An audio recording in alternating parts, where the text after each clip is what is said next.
逆ヨガンチへようこそ。今回は夜のイヤリングの作り方です。最後まで見ていってね。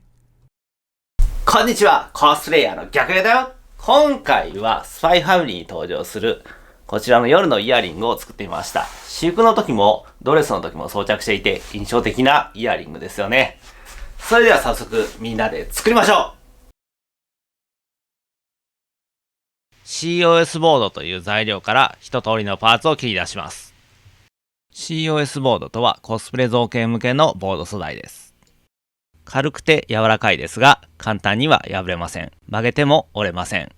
アニメショップ、東急ハンズ、大型手芸店、一部のホームセンター、Amazon や楽天で買えます。型紙を使って切り抜きます。型紙のリンクは動画の説明欄にあります。一通り切り抜きが終わりました。COS ボードはダイソーの EVA スポンジシートやコスプレボードといった他のボードでも代用できます。各種ボードの販売店などを動画の説明欄にまとめてあります。まずは端のぶら下げる部分から作ります。針金をニッパーで切り出して手で曲げます。曲げたものを COS ボードのパーツに開けた穴に通して抜けてこないように外向きに曲げて不要な部分をカットして瞬間接着剤で接着しておきます。パーツの端と端を接着して組み立てます。このような接着しがたい箇所の接着の場合は瞬間接着剤と合わせてアルテコスプレーという瞬間接着剤硬化スプレーを使っております。これを使うと硬化が非常に早くなりとても作業がやりやすくなります。ホームセンターの接着剤売り場で売られています。先ほど組み立てたものと針金をつけたパーツを瞬間接着剤で接着します。瞬間接着剤は100均ので大丈夫ます。隙間があるとベコベコしそうなのでグルーガンで埋めておきます。グルーガンとは樹脂のスティックを熱で溶かして打ち出す道具です。ホームセンターや100均で売ってます。3つあるパーツをグルーガンで接着して1つにします。これで組み立て作業は完了です。次は塗装に行くよ。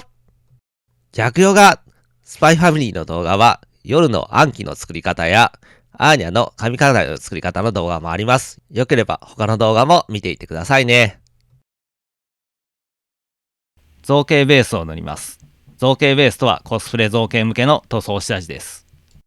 これを塗ると塗料ののりが非常に良くなります。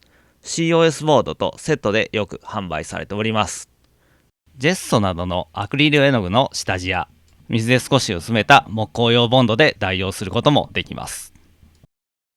造形ベースが乾いたらまずはベースカラーとしてラッカースプレーで真っ黒に塗ります。ラッカースプレーはホームセンターで買いました。続けてミスターカラーで金色を塗ります。ミスターカラーはプラモデル用の塗料です。おもちゃ屋さんの模型売り場で売ってます。塗り方のコツですが、まず塗料を筆に取った後、いらない布やティッシュなどで塗料をある程度こそぎ取ってかすれたような状態にします。その状態で塗っていきます。こすりつけるような感じで塗っていきます。そうすると程よくベースの黒が残っていい色合いになります。ドライブラシと呼ばれる塗装方法です。最後に市販のピアスに通しておきます。こちらのピアスは母から借りました。というわけでこれにて完成だよ。逆ヨガワクワク。